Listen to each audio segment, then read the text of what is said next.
Hey, Kimmy.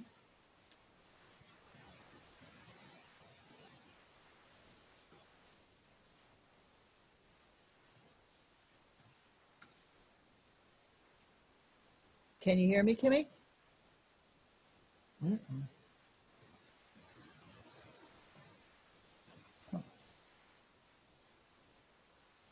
Can any of you guys hear me? Can you hear me? I can hear you.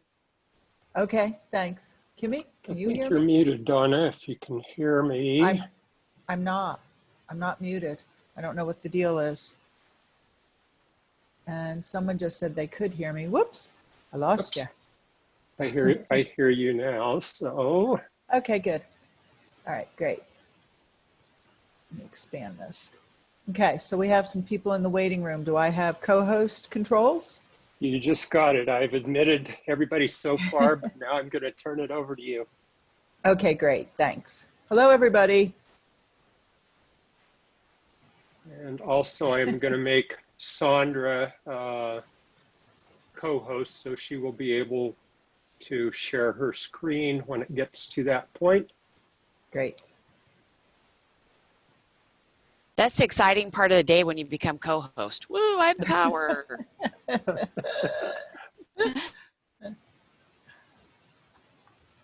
Well, welcome, Sondra. We're happy to have you here tonight. I am happy to see you all. This is like the best part of the whole pandemic quarantine thing is we've all figured out how to see each other more. I know, isn't it funny, strange, but in a good way? Yep. Although by this point in the afternoon, I just roll into Zoom meetings and go, who are you people and why am I here? I say welcome that. to the new abnormal. Exactly. Yeah. It will be Zoomed.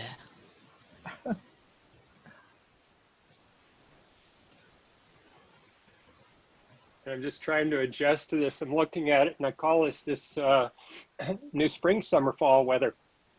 I wake up in the morning and it's dark, and now it should be a nice, comfortable, relaxing evening into sunset, and it's almost dark. Yep.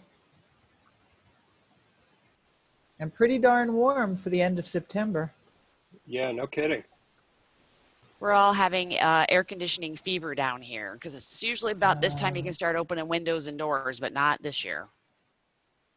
What is the temperature in the south, Sondra? We're still about 100, 101. It's still hot. Oh. Yeah, it's getting old. So I don't feel too bad up here then.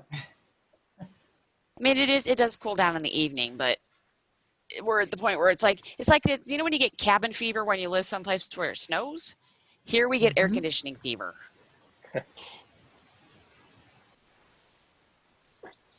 At least our air is cleared out. I think it's just been like 3 or 4 days. We started seeing what looked like blue sky there for a while. I mean, we just, I don't know, it looked like a scene from some apocalyptic movie where you just, you know, it was very dim view. We couldn't even see the streets a few blocks away, let alone the mountains across the valley. And it was just day after day after day.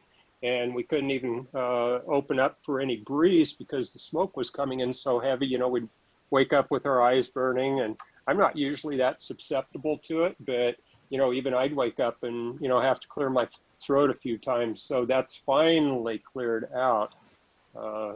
Just one more thing to add to the mix. Yeah, we've been doing interviews of the education candidates, and Joe Casapio, he's on the school board there in Carson City. We were doing an interview with him, and he could barely talk. He'd been outside, and it was so smoky. His throat was all hoarse, and his eyes were all runny. I felt bad for him.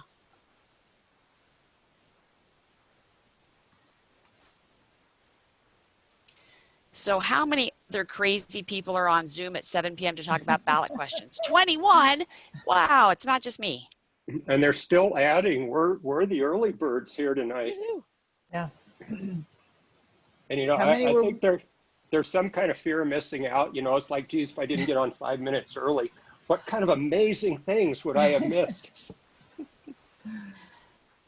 Or what are they saying about me? All right.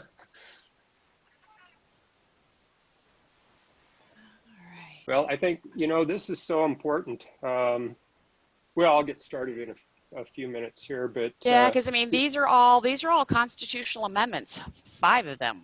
5 amendments to the Constitution. That's big. and I really, really appreciate the way you offer the the knowledge and the clarification. It's so important at this critical time. So it's going to be good information for everybody. I'm glad a lot of people are joining us. Well, I hope this means everybody's planning on voting early, because that's what I'm worried about right now. And one of the other really cool things about doing this virtually is we don't have any boundaries like we used to, where we used to have a Douglas Democrats meeting. It was pretty much relegated to our county and nearby areas. And now it's, anybody with a computer and a Zoom connection is nearby. So Exactly. This information is statewide and it's very important. So we're being joined from all around the state tonight, which is cool. Excellent.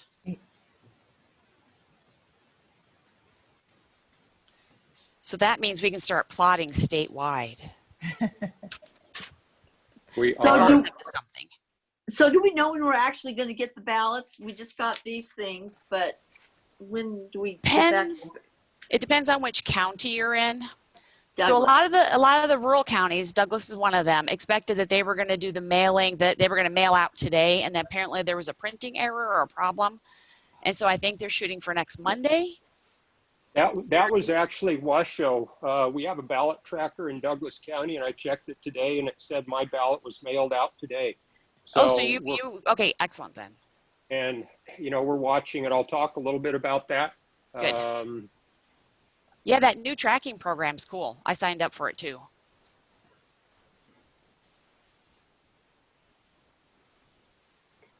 And a couple of us are, I know what I'm going to do as soon as I get my ballot. I've already prepared exactly how I'm going to vote, and I'm going to put it in the mail, and then I'm going to track it and watch are there delays? Are there any glitches?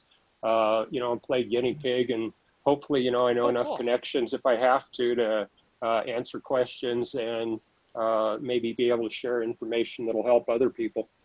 Well, we're pretty lucky here in Nevada in that all of our county clerks and registrars and the folks over at the Secretary of State's office are super accessible. They've been good. Been good. Yeah.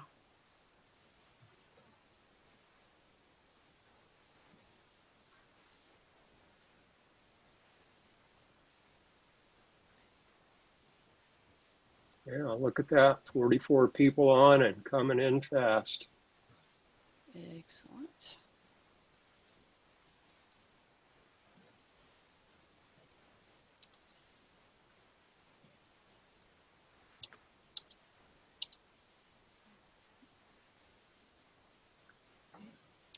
And I'm going to put a link to my league's blog because we've been interviewing the education candidates. We've been doing open houses that we're recording with the judicial candidates.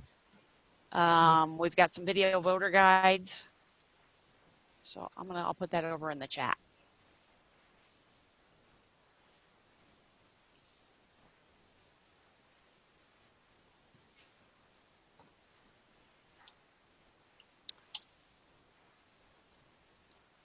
Kimmy, do you have the link to sign up for that ballot tracker?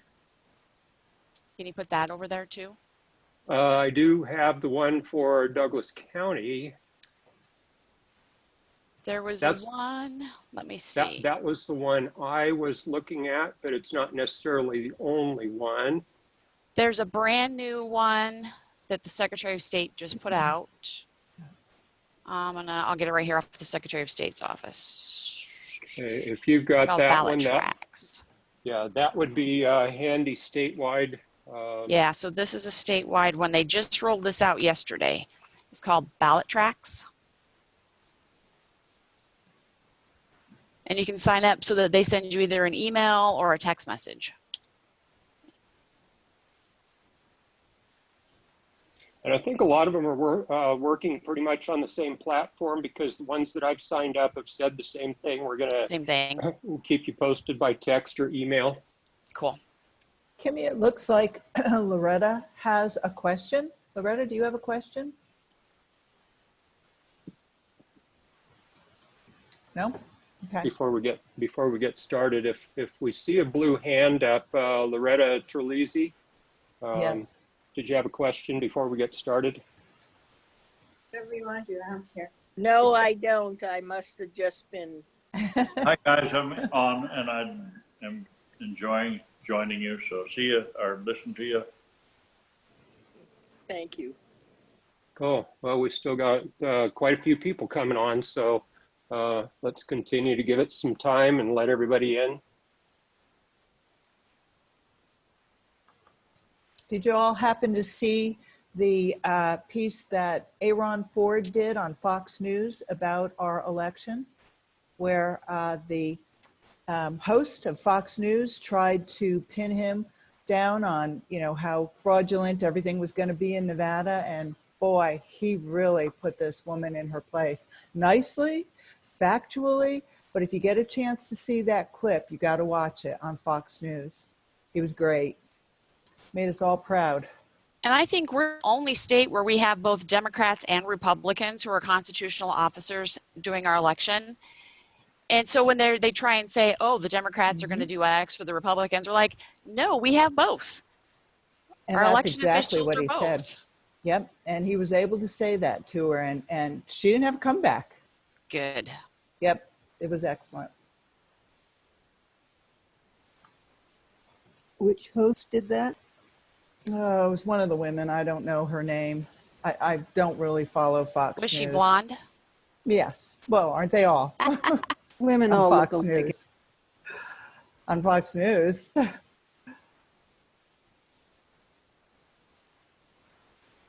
No, when I watch some of the stuff that's happening in other states, I'm thankful to be in Nevada. We do have it really good in a lot of ways, for sure. Yep. We're fortunate with our legislature and you know, our elected officials, and I think we're actually in good shape compared to a lot of the states. Yep, So, I agree. you know, we look at you know, we look around the country, and you know what we see, we feel very fortunate. You know, a lot of good capabilities and information here in Nevada. We've done really good, but we're fortunate, and there are other states who haven't put everything together yet. Yep. So we hope we can, you know, set up by example. And personally, I'm rooting for a blue wave. I don't know if everybody here agrees with me, but I'm a blue wave person myself.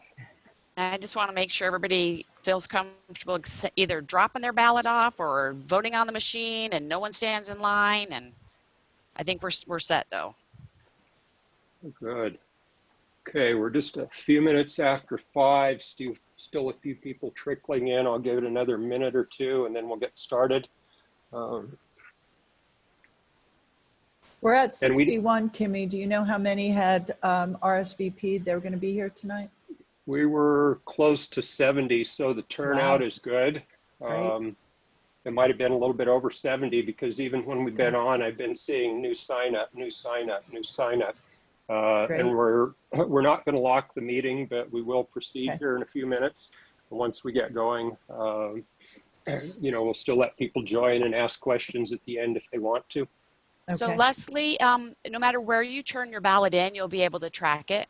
It tracks as soon as it goes into the clerk's or the registrar's office. And there will be updates on the Secretary of State's office as far as how many people have voted every day. Sondra, do you know if they're going to be tallying votes before Election Day? Mail-in Yes. vote, ballots? So they'll do Yeah. like they did with the primary. So right up at the top, it'll say preliminary. And then on a day-to-day basis, they'll give you the running totals. But then we'll get the final canvas will be on the 16th of November. Thank you. But the way I understand it, we're not going to see any of the vote totals until after voting is done, correct? So in other words, people aren't going to be able to use that to influence their choices. Yes. So they can start counting the mail-in ballots 15 days before Election Day. But they will not start posting the totals until November 4th. Gotcha. Yes, that is correct. Okay, Kimmy. well, we are current. Yes, question? Say yes. Kimmy, this is Kim, and I'm curious, do you have any 3x4 Biden signs? Not a 4x8. I got two 4x8s and they look wonderful, but I want a 3x4. We are They're out there. we are just in the process of a new order of promotional material. The state party is getting allocations to do more, and we're putting in our requests. So we're going to keep getting things in as fast as we can, and I'll keep everybody posted. For now, I'm going to go ahead and get started in the interest of time. Really appreciate everybody's attending tonight, and I just kind of want to lay some ground rules. Anybody that's known the way I run meetings, I appreciate and respect everybody's time. And we've got a lot of territory to cover. The presentation I know is going to be incredibly informative tonight. I would request that everybody hold your questions until the end. And when we do get to the Q&A period, if everybody's familiar with it, down in the bottom of your screens, there should be a place that says participants. If you click on that, it will open and you can see other people that are on the call. And if you have, that's where you're going to have the ability to raise your hand, and we'll see a blue hand in there that we know there are going to be questions. And I will call on people. We will unmute you as I call on people. And also, if you have additional questions, is everybody fairly familiar with the chat function in Zoom? If you put your questions in there, what I do towards the end of all the meetings is I will save the documentation of all the chats. So if there are websites that have been shared, contact information has been shared, we can share that with our minutes. So put any questions in there, and if we don't get to them tonight, we'll get to them afterwards. I do want to do some basics before I introduce Sondra. One of the things that we see these days is there's a lot of information floating around. And I hear it all the time. You know, I heard this here, I heard this here, I heard this there. And one of the other things that I've started noticing recently is there's a lot of information that is good information. It's just coming from different sources. So we'll have this organization, here's how you track your ballots. Totally valid. Here's another organization, here's how you track your ballots. Totally valid. So we are going to create a resource on our douglasdems.org website, and I'm encouraging others to do the same. I believe the League of Women Voters does something similar, where you have some trusted resources where you can go for information, where you can go for links, where you can get questions answered. And boy, I'll tell you, it's treacherous out there on what I call them interwebs. A lot of information. There's misinformation, disinformation, malinformation, opinions, all around out there. I mean, it's just, we need to focus on, as far as I'm concerned, we need to focus on one thing, and that is electing Democrats. And that is top of the ticket to the bottom of the ticket, from side to side to side. And that is really our focus. All this other stuff is just going to be noise, and it's going to come from all directions. As I have talked to our executive board and all the organizations that I've spoken with recently, we need to stay on focus. We need to get Democrats elected. And a lot of people are asking, what can we do to help? So obviously, anything that anybody can do to help get Democrats elected productively is going to be very appreciated, but there are key things that we're going to be looking for. Our office is now open 4 days a week. We would like to have it, or I think we're going on 5 days a week. We'd like to have it 6 days a week. If anybody can volunteer to staff our office in Douglas, we got people coming in, looking for information, looking for signs. We got signs coming in, that'll be helpful. We're going to have opportunities to drop literature where you can essentially do it contactless. If you feel like venturing out and just dropping literature at doorsteps, we're going to have those opportunities coming up. We're going to have Biden and Ackerman literature coming in, I know, and there's going to be others. But, you know, we hear these things. Oh, well, we got phone banks and we got text banks, and you can share emails with your contacts. You can host virtual events, and you can help register voters. And I'll openly admit, these things aren't all my favorite things in the world to do, and they may not seem convenient, but I will put the same question to everybody. If it comes up, boy, we really need phone bankers, we really need text bankers, and somebody says, that sounds kind of inconvenient, I would just step back and pause for a second and think, how inconvenient will it be if Democrats do not prevail in November? And if you can compare that to a temporary minor inconvenience of getting on the phone for a little bit or getting on the text for a little bit, tell you what, I'd rather experience a little bit of inconvenience over the next 40 days than an incredible amount of inconvenience over the next year. So keep that in context. And the last thing I'll say before we get into the presentation tonight is it is just so important to vote early. And the reason is if you have any questions, you will have a chance to get them answered. If you want to know where a drop box is, you can get the answers. If you want to do it by mail, you'll have a chance to track your ballot and know where it's going. If there are any issues discovered on the ballot, there's plenty of time to cure them if we vote early. We are going to be posting on Douglas Dems, our suggestions on the ballot questions and the candidates that we can vote for a reference. Be prepared, vote early, and those are going to be our best protections for a successful election cycle. So that's all I really had to say right at the moment. I know more may come up, but I'd really like to offer a warm Douglas County, rural Nevada welcome to Dr. Sondra Cosgrove. We've been friends for several years now, and I can't think of anybody that I have more respect and appreciation for her knowledge and her ability to convey information that is accurate and understandable. And in this incredibly important time, that is the type of information that we are going to need to feel confident when we vote. What do these questions mean? And what are the different perspectives? So without further ado, I'd like to introduce my friend, Dr. Sondra Cosgrove, President of the League of Women Voters, and let's learn about the ballot questions. Woohoo. All right, thank you, Kimmy. So I have to ask you guys something. I am loving Zoom because I'm getting to spend time with people I normally wouldn't get to spend time with. I have discovered, though, that I am a compulsive hugger because I've started going out to kind of in-person meetings, and I'm seeing people I haven't seen for a while, and I just want to hug them.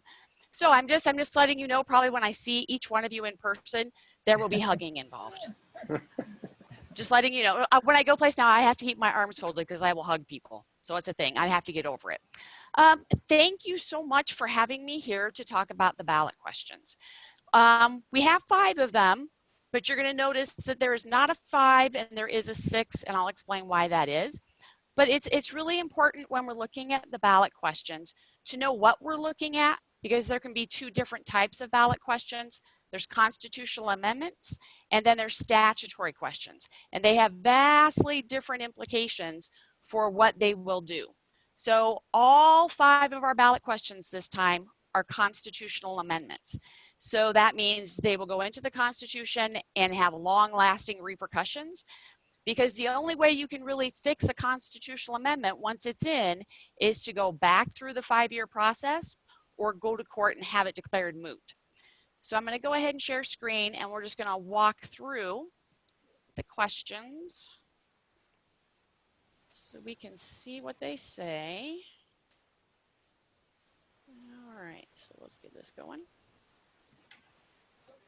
Okay, so this is Ballot Questions 2020. I am the president of the League of Women Voters of Nevada. We have a website you can go to, but just as Kimmy was saying, we're kind of doing the same thing on our blog. We are gathering up factual information, good, reliable information. We've been doing Zoom interviews with education candidates, with the judicial candidates. And one of the things I wanted to add on to what Kimmy said, because I am in 1,000% agreement about voting early. Also, this is going to be a 2-page ballot, both sides. It's a long ballot this time. And so it's going to be very important that folks give themselves time. And I think it's probably good that we're getting the mail-in option so that you have time to sit at your kitchen table, that you can do research while you're looking at the ballot. We have a lot of judges, we have education candidates, and we have ballot questions. So I know one of the things that the judicial candidates are saying is start at the bottom and work your way up to make sure that you cover everybody. I can't stress anymore how important it is that people vote for the judges. Judges, people will say to me, oh, I'm never going to be in court. Eventually, we all end up in court for all kinds of reasons, whether it's a will and probate or somebody's getting a divorce or who knows. But it's important that we have really good people on the bench. And so we've put a lot of information about the judicial candidates on our blog. Okay, so of the ballot questions, because I've done a forum through the League of Women Voters, and I've also moderated some debates on the ballot questions. Ballot question 1 is the one that is the most controversial. Ballot question 1 has clear yes and no camps. The rest of them are pretty much, people are in agreement that they're good and that we should do them. So I'll spend a little time on question 1. It is a constitutional amendment.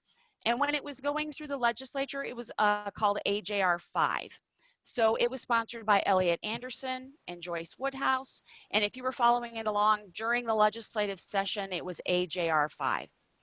On constitutional amendments, legally, according to the rules of the road, when you're going to do a ballot initiative or you're going to do an amendment, you have to follow 2 super important rules. First is a single subject rule, and so you have to write it very narrowly. So if you're talking about the legislature, you can't also put the executive branch in. Or if you're talking about the judiciary, you can't also throw in the legislative branch. It has to be written very narrowly. We don't want these huge hulking constitutional amendments going in, because once you start adding more things in, the likelihood that you're going to make a mistake goes up.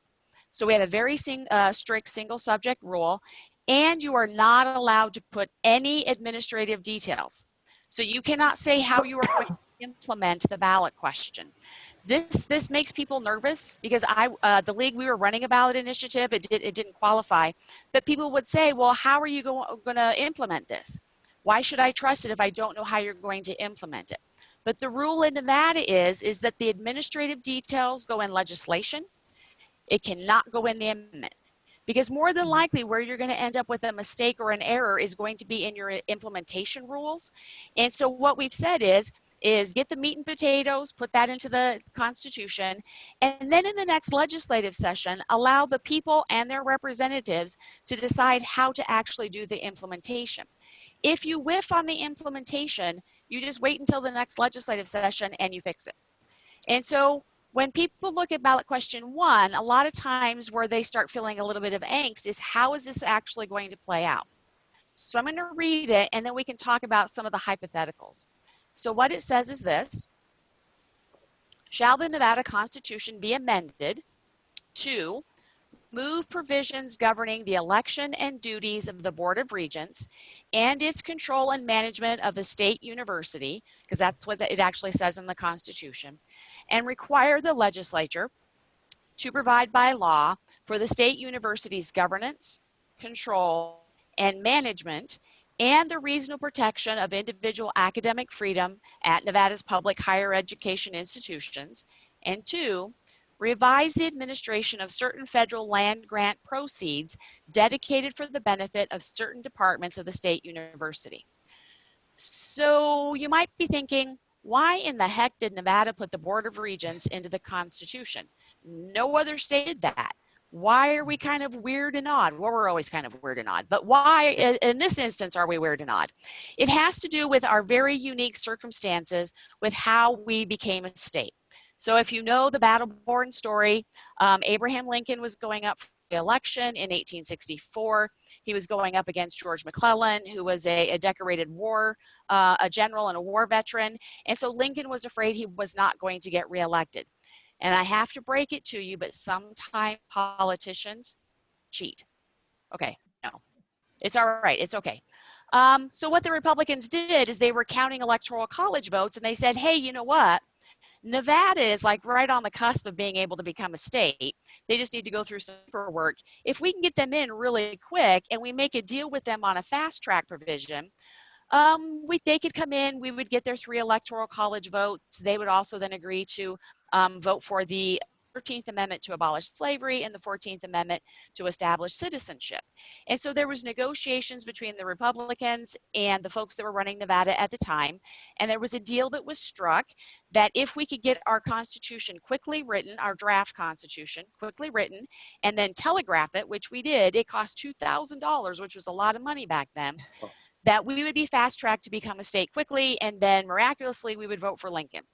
And I know you guys you're shocked to find out that sometimes politicians behave this way, but that's what happened. And so when they were writing the Constitution, they said to Nevada, here's things you have to write in that document if you want us to approve it. You have to say there can be no slavery. You have to say that veterans are going to have the right to vote. You can say that you're going to always be a free state. It also said you have to write provisions into your state constitution that you will follow what's called the Morel Act. And this is something that the Republicans had put through in addition to the Homestead Act to encourage more people to move out into the West. Because Lincoln was a free soil abolitionist, he wanted more free people out into the West to stop slavery from being able to spread. And so then what the Morel Act did is it said every state will carve out a certain amount of land for a publicly financed university system. And in order to be able to come into the Union, we had to say that we promised we would do that. And so we went ahead and we put it into our Constitution so that Lincoln would see it, the Republicans would see it, and then they would fast track us. That's why we're the only state that has the Board of Regents written into our Constitution. And that's why you see where it says federal land grant proceeds. That has to also be taken out because we had to specifically stipulate that we were going to do that in order to fulfill our part of the agreement and to be able to be fast-tracked to become a state. The problem that we've run into as far as the sponsors of this amendment say, and they put forth in 2 legislative sessions, is that it technically makes the Board of Regents under the executive branch and not a legislative branch or agency. And so there have been times where the legislature has said to the Board of Regents and the Nevada System of Higher Education, we want you to do something. And if the regents and the system office don't want to, what they have said to them is, well, we're actually a 4th branch of government because we're in the Constitution and you can't tell us what to do. And then lawsuits ensue, where the legislature says we can make you do this, and then the regents say, no, you can't, and then they end up suing each other. That is a waste of taxpayer dollars and kind of a waste of time. And so they've been trying to figure out a way to not go through that process. Assemblyman Anderson and Senator Woodhouse said, we think the best thing to do is just to take the regents out of the Constitution, take the land grant stuff out of the Constitution, move it over under the legislature, and then the Nevada System of Higher Education will be just like every other state agency. Just like Health and Human Services, just like Department of Corrections. It would just be like any other agency. Probably the most contentious thing, and the thing that the folks that are on the no side have said, is they're afraid that if the regents come out of the Constitution, that the legislature will make them appointed. That they will not only bring them out, but they will say, we're also going to change it so that you're not elected, that we want to go ahead and make you an appointed board. I can tell you that I sat through all the legislative hearings on this, and that was the #1 thing that members of the public who spoke against this said, is that we like to elect the folks who are running our agencies. We especially when it comes to education, we want to be able to hold them accountable. And so both Assemblyman Anderson and Senator Woodhouse said, we have no intention of making the regents an appointed board. We are perfectly fine with them being elected. We just need to be able to work with them without being sued. But if they come out of the Constitution, a future legislature could put a bill in and say we want to appoint the regents. They could say, half appointed, half elected. They could say all appointed. What we would do at that point is members of the public, we would show up and say yes or no, and whether we wanted them to go ahead and vote on that. But that really is the main point of contention between the yes and the no side, is whether the regents would stay an elected board and then would be accountable to the people through elections. So that's ballot question 1. Ballot question 2 is also a constitutional amendment. That means it's also under the single subject rule. That means it has no administrative details allowed. If there are implementation legislation that needs to be enacted, that will happen in the next legislative session. So it says, shall the Nevada Constitution be amended to remove an existing provision recognizing marriage as only between a male person and a female person, and require the state of Nevada and its political subdivisions to recognize marriages of and issue marriage licenses to couples regardless of gender, require all legally valid marriages to be treated equally under the law, and then 3, establish a right for religious organizations and clergy members to refuse to perform a marriage and provide that no person is entitled to make any claim against them for exercising that right. What I usually hear from people when they read this is, didn't we already do this?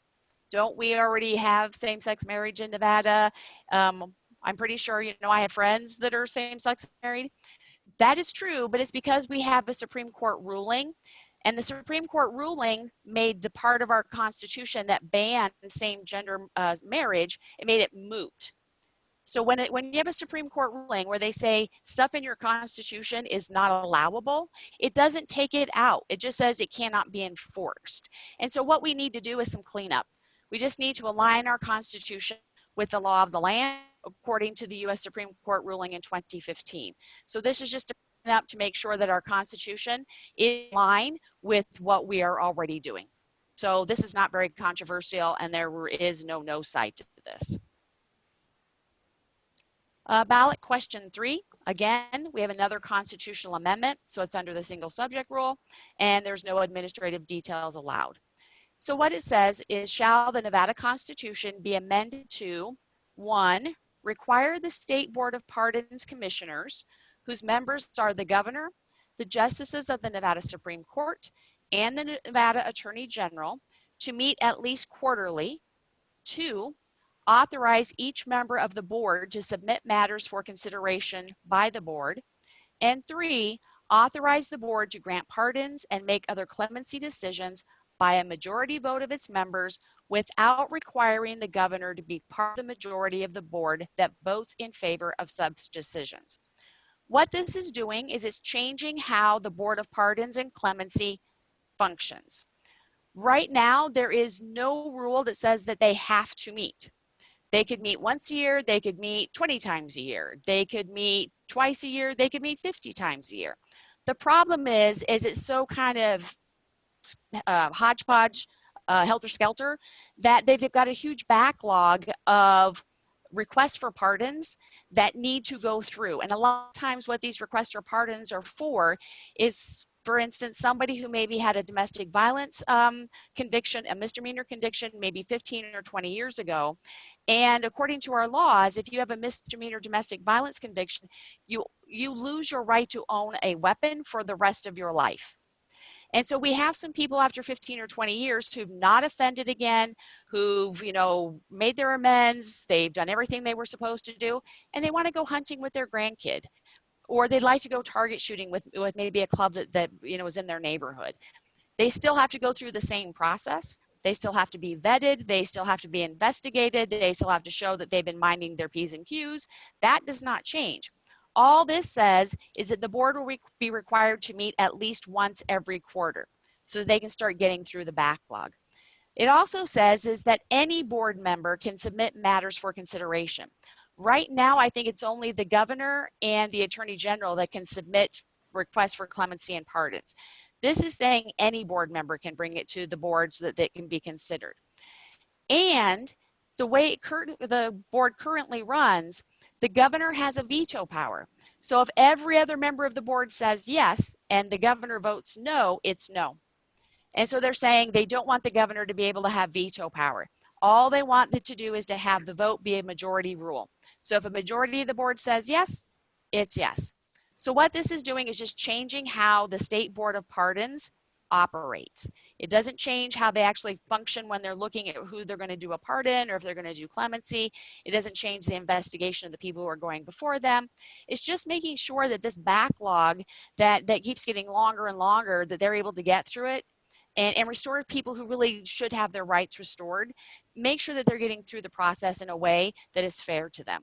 So there isn't a no side to this. Nobody is opposing this. Everybody thinks that this is reasonable and that this is going to make the board function better and that it's going to be more fair. Okay, ballot question 4, another constitutional amendment. It's under the single subject rule. No administrative details are allowed. It's very short. It just says, shall the Nevada Constitution be amended by adding a new section guaranteeing specific voting rights to all qualified and registered voters in the state? So I'm not sure if you're aware of this, but technically none of us has a constitutionally guaranteed right to vote. There is nothing in the US Constitution or in statute that says we all have a right to vote. What the US Constitution does is it specifies ways that your right to vote can't be taken away.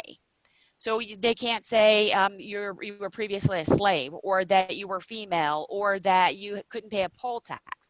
They're saying in those very narrow instances, you can't take someone's right to vote away based on that thing, but it doesn't say that any of us have a right to vote. And so what Senator Spear, who's the sponsor of this amendment, did, he said, why don't we take our existing statutes, so the laws that we currently have that protect the right to vote, and just put them in the Nevada Constitution. That way, if in this election cycle or in a future election cycle, something happens that you feel that your right to vote has been taken away, you would then be able to go into court and point to the Nevada Constitution and say, I have a right to vote, and I need to have that right to vote protected because it's a constitutional right. So what she did is she took our current statutes, which I'll read through quickly, and she's asking that they be put into the Nevada Constitution. So receive and cast a ballot that is written in a format which allows the clear identification of candidates and accurately records the voter selection of a candidate. Have questions concerning voting procedures answered, and have an explanation of the procedures for voting posted conspicuously at a polling place. Vote without being intimidated, threatened, or coerced. Vote during any period of early voting or on election day if the voter has not yet voted, and at the time that the polls are closed, the voter, if the voter is waiting in line at a polling place at which by law the voter is entitled to vote. Return a spoiled ballot and receive a replacement ballot. Request assistance in voting if needed. Receive a sample ballot that is accurate, informative, and delivered in a timely manner as provided by law. Receive instruction in the use of voting during any period of early voting or on election day, and have equal access to the election system without discrimination. So this is our voting laws as currently in statute. What Senator Spearin is asking is that we just move them up and put them into the Constitution. Now, some people are saying, we agree that we should probably have a constitutionally protected right to vote, but if you take statute and you move it into the Constitution and we need to change it in some way, because let's say we get different voting machines or we change our process or we have a pandemic and there's an emergency, how would we easily change these? We would have to go through the amending process, or we would have to go to court and have the courts invalidate it in some way and then change it. So on the yes side, this gives us a constitutional right to vote, and it makes these protections constitutional. On the no side, and it's not a strong no side, but there's a definite no side, is that they're a little bit worried about putting these types of details into the Nevada Constitution because it makes it much harder to change. So there are 5 ballot questions, but there is no question 5. And the reason there's no question 5 is because question 5 is actually ballot question 6 from 2018. So if we all remember how confused we were between question 3 and question 6 last time, because they were both the energy questions, question 3 failed, ballot question 6 though passed. And so the fifth question, the Secretary of State said, let's not confuse people. Let's just keep it ballot question 6. So that if I say to you it's ballot question 6 from 2018, you'll remember what that is. So it is a constitutional amendment. This is the second time we're voting on it. Single subject rule applies. No administrative details are allowed. So it says, shall Article 4 of the Nevada Constitution be amended to require, beginning in calendar year 2022, that all providers of electrical utility services who sell electricity to retail customers for consumption in Nevada generate or acquire incrementally larger percentages of electricity from renewable energy sources, so that by calendar year 2030, not less than 50% of the total amount of electricity sold by each provider to its retail customers in Nevada comes from renewable energy resources. So this was on the ballot in 2018, and I think it passed with like 64, 65% of the vote. It was very popular. But then what happened is in 2019, the exact same language came up in the legislative session as SB 385, and it passed. And so this language is actually SB 385, and it is law. So it's currently the law that by 2030, Nevada Power has to have 50% of the total amount of electricity sources coming from renewable energy resources. What the sponsors of this question are saying is, sure, it's law, but next legislative session, we could have a different legislature, 4 years from now, we could have a different governor, and they could get rid of it. So what they would like is they are asking that the public go ahead and vote yes again to put the language into the Nevada Constitution so that the 50% becomes the floor, that we can never drop below 50%. We could add on to it. And I will have to say SB 358 was one of those rare bills that had no votes against it. It passed unanimously. So all the Democrats, all the Republicans in the Assembly and the Senate all voted yes on it, and then it was signed by Governor Sisolak. So it was overwhelmingly approved. And so if you were feeling like, you're comfortable voting for 6, you can know that people in the legislature felt that this was a good idea. There are some folks who say, again, once it's in the Constitution, if you needed to change it for some reason, you either have to go back through the amending process, which takes about 5 years, or more likely you would litigate it through the courts and have a judge make part of it moot or invalidate it. But that means you'd have to hire an attorney and you'd have to go through that process. But it is, if you're thinking, well, didn't we do this last legislative session? We did. They just wanted to see if they could show people what the administrative details would look like so that they would feel more comfortable voting on it once again this session.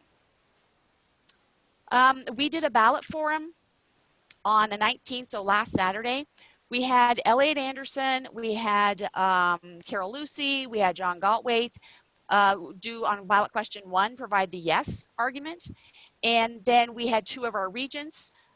We had Laura Perkins and we had Amy, and I'll think of Amy's last name in just a second. But they were there on the no side. So you would be able to see them kind of do a debate on question 1. And then we had the sponsor of question 6 was there to do a presentation. And then we had Lisa Rasmussen do question 2 and 3. So if you go to our blog and you click on ballot analysis, you can watch that recording. Okay, so I'm going to stop share screen and come back over and we'll see. Oh, good. There's lots of questions. So Kimmy, do you want to do the hand raising or do you want me to just go through the questions in the chat? Well, we can go ahead and get started, but if somebody has a question that you really want to ask, like I said, in the participants tab down at the bottom, if you click on that, you can see who's on the call and you can raise your hand. And then I get to look at the little blue hands raised and I'll call in the order they come up. But Sondra, if you want to get started with some of the questions that have already popped up, that's great with us. Okay. All right, so I got to get down here to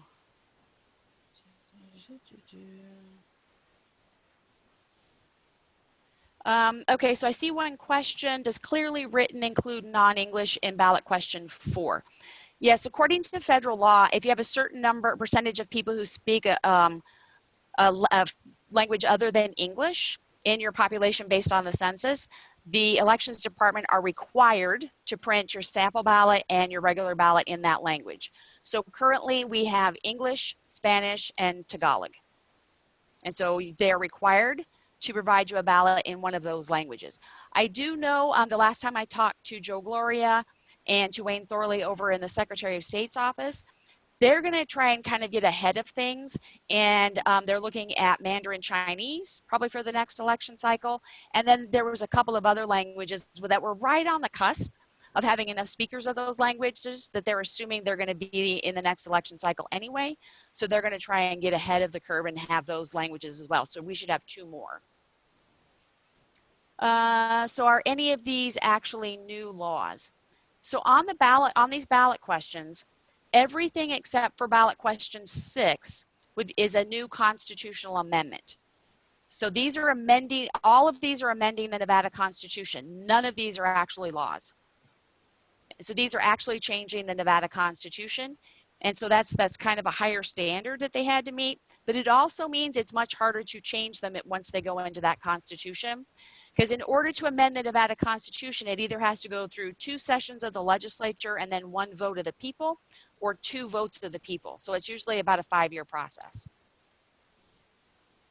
So there was a follow-up on that. Were any of the question was just about the voter rights. Were any of the stated voter rights new laws? Or, on the voter rights. No, those are all current laws that have been in effect for at least 1 election cycle. Some of them have been in effect for quite a while. okay.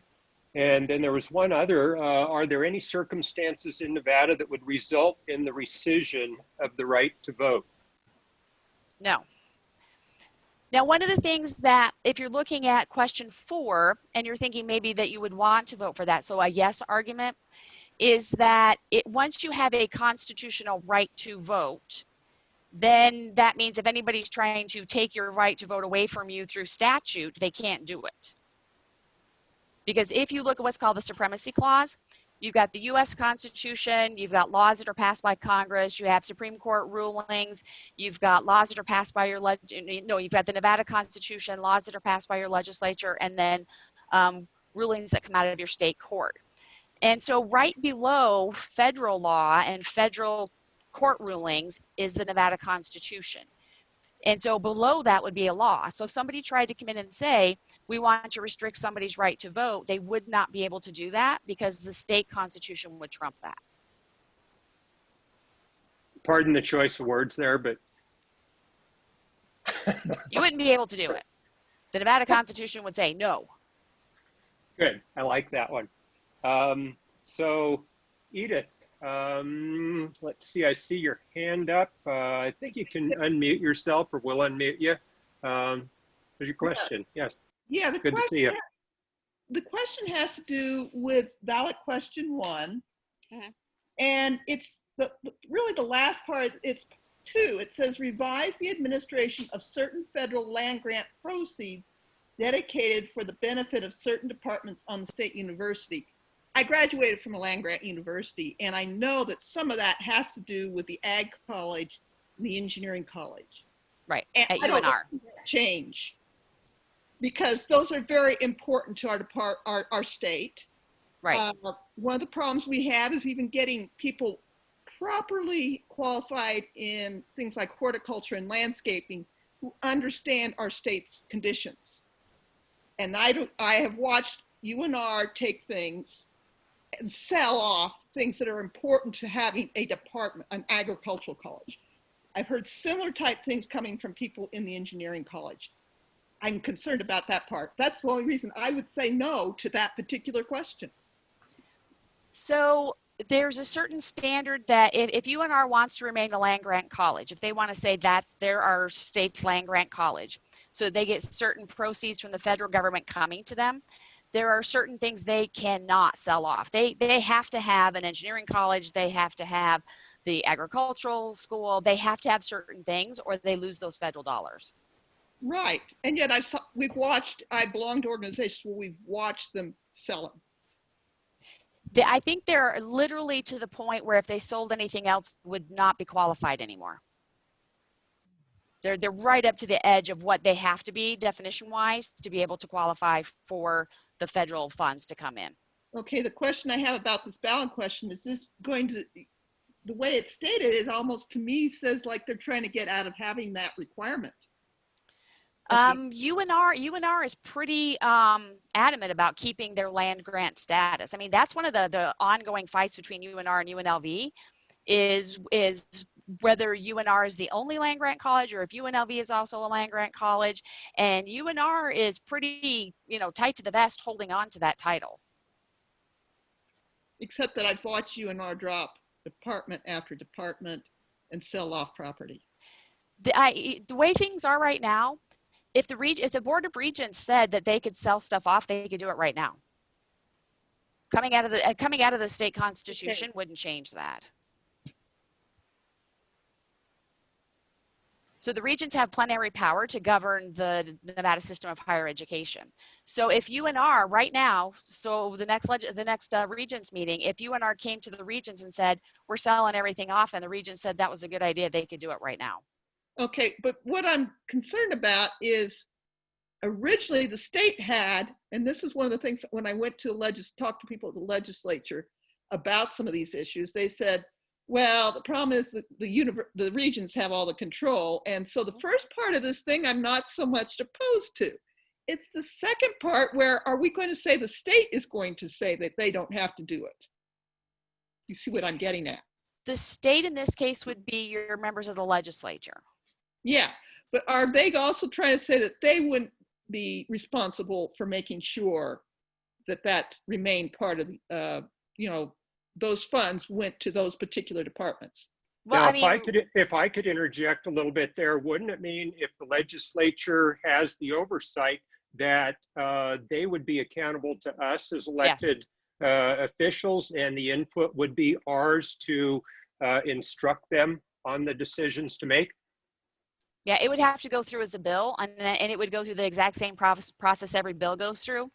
So you'd have to have a sponsor, it would go to committee, leadership would have to be behind it, it would have to go through work sessions, and then it would have to go all the way over to the governor in order for that to happen. Yeah, well, I guess part of what I'm saying is you're saying this was just supposed to deal with one issue. You've got two issues here in that one question. In the way I look at it, and from the experience I've had regarding university system, you've got two issues here. Who controls it? And then the second issue is what the state has responsibility for. So the Legislative Council Bureau said it's one issue. That's a problem. So I guess we can continue the debate on that. Different perspectives, certainly nothing wrong with that. You know what? UNR has a new president. He's this guy named Brian Sandoval. You should reach out to him. Yes. He would be the one to protect it. So anyway, we're going to go ahead and keep on moving here. Let's see. There was a question. What independence would be relinquished if the Board of Regents is removed from the Constitution? Did you see that one, Sondra? So right now, and again, I'm a professor at the College of Southern Nevada. I'm a past faculty senator. I sit through a lot of the Regents meetings, which is why I drink more now. I don't really see any independence that would go away. The regents would not be able to tell the legislature no if the legislature wants them to do something and then go to court over it. But it's still, like you said, Kimmy, it would still be something handled during a legislative process. Well, I think that's the key. And one of the things is whether things are within our control by electing officials and holding them accountable as opposed to the decisions being made outside of our reach. But anyway, we can discuss and continue the conversation on that. There's another one, and I think I know the answer, but do ex-felons have the right to vote in Nevada? Yes. Oh, and the other regent was Amy Carvalho. She's the other one that's in the recording. Yes. So on that question, AB 431 passed last legislative session, and it was tweaked a little bit in the first special session in July. It basically says this: if you are not incarcerated, you are 18 or older, and you've lived in the state of Nevada for 30 days, your right to vote is restored automatically. And so we've been going all over the place. We've been running radio commercials and trying to make sure that everybody who has a felony conviction, you can be on probation, you can be on parole, as long as you're not incarcerated, you can get registered and you can vote. Thank you. And then if anybody else has any questions that they're thinking of, go ahead and raise your hands because we do have just a little bit of time left. But there was one that came up. Sondra, I'm going to let you take a look at this. Ben is fairly new to this area and just asked, was there any argument against including such specific and temporal language in such fundamental document on question 6? So this is where you have to talk about the political backstory on question 6. It's Next Gen Climate, which is Tom Steyer's organization that actually put up the money and ran question 6. And the reason that they did that is they went through 2 legislative sessions where they try to, in statute, do what this amendment is going to do, and they really didn't get very far. And so Tom Steyer's organization did a bunch of polling. The public, overwhelmingly supported it. Lots of different organizations supported it. And so what Tom Steyer said is, if the legislature won't move on it, we'll just run it as a constitutional amendment, and we will force you to do it by putting it into the Constitution. I would have to say it was probably a wise political strategy, because when it passed, again, it was like 65% of the vote was yes on that. Then Senator Brooks brought his bill in the next legislative session, which mirrored ballot question 6, and they did add into it. So the administrative details that added in was making sure that geothermal was under the list of things that would be considered a renewable source.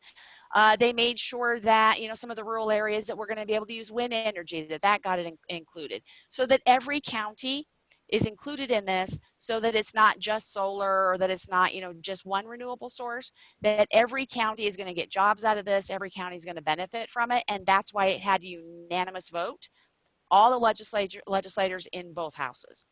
But again, what they're kind of afraid of, and really what they're afraid of, is NV Energy, which is our monopoly.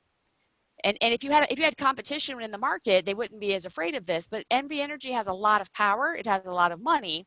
And so what they're afraid of is, once you get away from the legislative session that passed it, because of term limits, you start to have this loss of institutional memory. And then NV Energy starts writing big checks to people, and then they would get rid of it. And so they're asking to put it in the Nevada Constitution to at least keep that 50% baseline there. And then let legislators decide if they want to go above that. So I think we have time for one more question. I just noticed this, and I think it's interesting because it means so much to a lot of people I know. But after all the background, what happens in the strange event that question 2 fails? What would that mean? Nothing. The only way it would be a problem is if the Supreme Court overturned his decision on same-sex marriage. It would just mean that our Nevada Constitution would be out of line with current practice.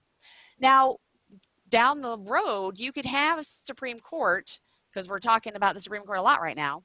You could have them overturn the 2015 ruling, and if they overturned that and they said, no, states are allowed to discriminate based on sex when it comes to marriage, then that part of our Constitution would become activated again.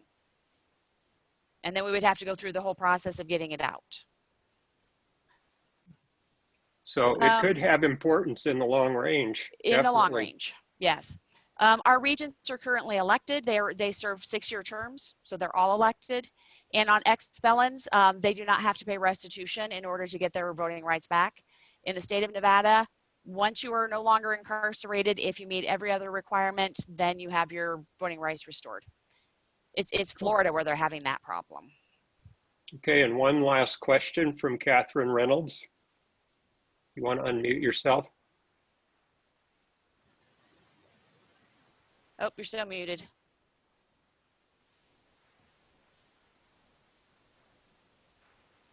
Sorry. There we go.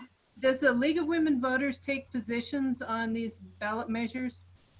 We're in support of question 4 to put the voting rights into the Nevada Constitution. Okay, what about question 1? Did you take a position there? We haven't taken a position on that one.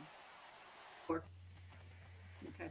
Now, if you go to our blog, And right below where I've got the link to the recording, I've also linked all of the legislative hearings because this is an amendment that went through 2 cycles of the legislature.